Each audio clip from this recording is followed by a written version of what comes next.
Suatu malam, Abah datang mengetuk pintu. Aku tiba di kota ini pukul 9 malam.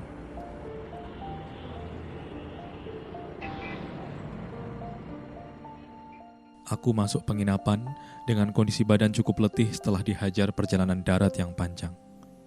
Setelah mandi, aku keluar untuk mencari makan. Rupanya, banyak tempat makan yang sudah tutup. Sebetulnya aku ingin makan nasi goreng, tapi tak kujumpai satupun tukang nasi goreng. Hanya ada restoran ayam goreng tepung yang masih buka tak jauh dari penginapanku. Karena lapar, mau tak mau aku harus ke sana. Ternyata hanya ada aku dan seorang bapak dengan anaknya yang berada di sana. Aku memesan dada ayam dan teh botol. Kupilih duduk di kursi pojok untuk menghabiskan makananku. Dari tempatku duduk, aku bisa melihat anak dan bapak itu. Si bapak tidak makan. Ia hanya melihat anak perempuannya, mungkin usia 7 tahun. Ia begitu lahap memakan nasi ayam goreng. Pemandangan itu sedikit mengusikku. Timbul pertanyaan di kepala. Mengapa si bapak tidak makan? Apakah uangnya tidak cukup? Apakah ia merasa sudah kenyang hanya dengan melihat anak perempuannya makan nasi ayam goreng, yang mungkin adalah makanan mewah yang jarang sekali ia makan? Lalu, kemana pula ibunya? Kenapa mereka hanya berdua? Setelah makan pun aku masih memikirkan mereka sambil berjalan kembali ke penginapan. Pakaian lusuh yang mereka kenakan tak bisa ku lupa. Juga raut bahagia si anak menyantap makanan yang ada di piringnya. Seolah wajah itu mengucapkan terima kasih kepada ayahnya yang baik, yang mau membelikannya ayam goreng tepung. Seolah malam itu menjadi malam yang paling ia tunggu. Imajiku mengembara terlalu jauh. Aku berusaha mengusir pikiran mengada-ngada itu. Di penginapan aku berganti pakaian dan menyalakan televisi. Dua politisi berdebat sengit sekali. Terdengar sangat menyebalkan. Televisi kumatikan. Aku rebahan sambil memandangi langit-langit kamar. Bayangan bapak dan anak di restoran ayam goreng tepung datang lagi. Aku terseret ke masa yang jauh. Wajah Abah melintas berkali-kali. Aku tiba-tiba merasa seperti melihat masa laluku sendiri. Ibuku bekerja di Taiwan sejak aku usia 5 tahun. Ia tak pernah kembali. Ia meninggal di sana ketika baru 1 tahun bekerja. Laporan yang datang kepada kami, ibu meninggal karena kecelakaan kerja. Saat jasadnya tiba, kami hanya bisa merelakan. Lalu, hidup kami berlangsung dalam sepi yang panjang. Abah tidak menikah lagi. Ia mengisi hari-harinya dengan mengurus sawah warisan kakekku. Ia juga membuat bata merah di pekarangan rumah. Kami coba melanjutkan hidup dengan bahagia. Aku masih ingat, Abah biasa membawaku ke kota kecamatan untuk makan ayam goreng kegemaran kami di Depot Sabar. Tak jauh dari masjid besar. Kesempatan istimewa itu hanya datang sebulan sekali. Biasanya di akhir bulan. Perjalanan ke Depot Sabar jadi perjalanan paling menyenangkan dan kunantikan. Di perjalanan sudah bisa kubayangkan lezatnya ayam goreng Depot Sabar dengan sambalnya yang manis pedas. Sudah jadi kebiasaan, kami hanya memesan 1 potong ayam, 2 piring nasi, dan segelas air es. Sepotong ayam dibagi 2. Abah selalu mengambil bagian yang lebih kecil. Segelas air es itu juga hanya diseruput sedikit oleh Abah. Maklum, harga ayam goreng Depot Sabar termasuk mahal untuk kantong kami. Tak jarang, Abah membawa air putih sendiri dari rumah. Hidup kami baik-baik saja hingga desa kami tiba-tiba dihebohkan rencana pembangunan pabrik tekstil skala besar. Katanya untuk memajukan ekonomi. Pemodal asing datang dan membeli sawah-sawah warga. Ayah dan beberapa temannya menolak pembangunan pabrik itu. Tapi pemodal tak mau tahu. Para penolak mendapat teror. Mereka dianggap membangkang dan anti pembangunan. Brengseknya, aparat desa berkomplot dengan para pemodal. Abah tetap bersikukuh menolak dan semakin mengeras. Ia gigih mengorganisir para penolak. Ia bahkan diancam akan dibunuh. Itu terjadi ketika aku kelas 3 SD. Waktu berlalu dan situasi sedikit agak mereda. Pembangunan pabrik tekstil tetap berjalan, tapi intimidasi kepada para penolak sudah tidak terjadi. Untuk sedikit menghibur diri, Abah mengajakku ke kota kecamatan untuk makan ayam goreng di Depot Sabar. Tentu aku girang sekali, sudah beberapa bulan kami tidak ke sana. Pesanan kami telah terhidang di meja dan kami menyantapnya dengan lahap. Hari itu, rasanya aku makan lebih lahap dari biasanya. Tak sebutir nasi pun tertinggal di piringku. Selesai makan, tiba-tiba Abah berujar, "Lelaki itu harus teguh pendirian, harus kuat, jangan pernah kalah oleh keadaan."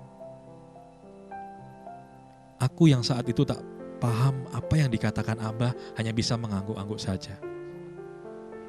Aku pun menandaskan air es lalu cuci tangan di wastafel. Tiba-tiba, 4 laki-laki berbadan besar, berpakaian serba hitam, datang ke meja kami. Begitu saja mereka mencekal tangan Abah dan menariknya. "Ayo ikut kami," bentak salah seorang dari mereka.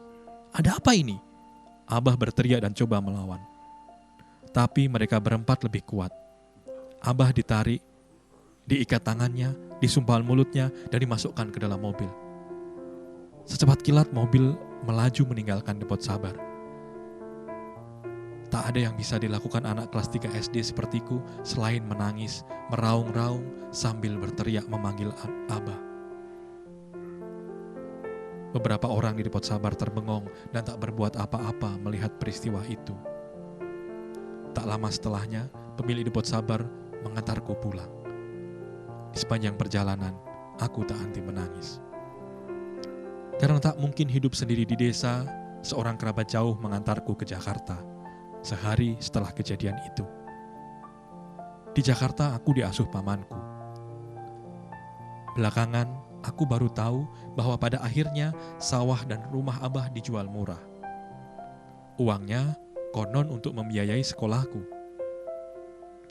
Lalu, di mana Abah? Tak seorang pun tahu. Seminggu pertama di Jakarta, aku hanya menangis dan menangis.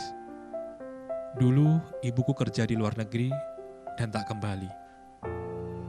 Kini, Abah hilang tanpa jejak. Dan orang-orang di sekitarku hanya bisa bilang, aku harus ikhlas dan sabar. Tapi setidaknya aku beruntung, punya paman yang mau membiayaiku hingga aku lulus kuliah. Tak lama setelah wisuda, aku diterima di sebuah lembaga riset. Pekerjaanku di sana membawaku mengunjungi kota demi kota, termasuk kota yang kini aku kunjungi. Sebetulnya aku sudah berupaya keras menghapus bayang-bayang masa laluku yang muram dan berdamai dengan keadaan.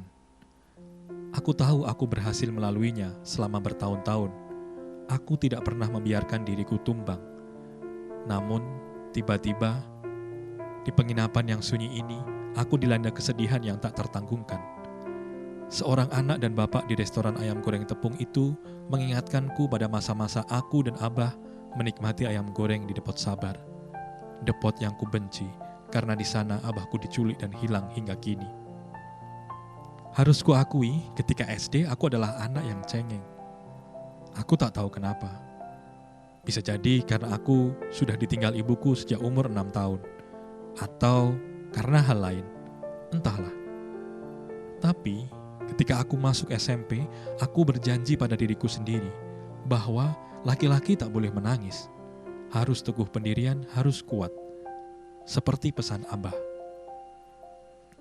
Malam ini, aku menyelisihi janjiku sendiri. Aku menangis sejadi-jadinya. Semakin lama semakin keras. Rasanya ada bendungan yang dibuka dan air bebas mengalir deras. Kehilangan demi kehilangan yang kualami dalam hidup seperti jarum yang tak berhenti menusuk. Kurasakan kembali perasaan menjadi sebatang kara, seperti saat Abah mendadak hilang dari hidupku. Penginapan itu menyediakan air mineral. Aku meminum separuh botol untuk menenangkan diri. Tapi aku menangis lagi. Teringat ketika Abah mengajariku membaca Iqra, membuatkan layang-layang untuk kumainkan, membimbingku belajar naik sepeda, mengajakku memancing di sungai, mencari belut di sawah.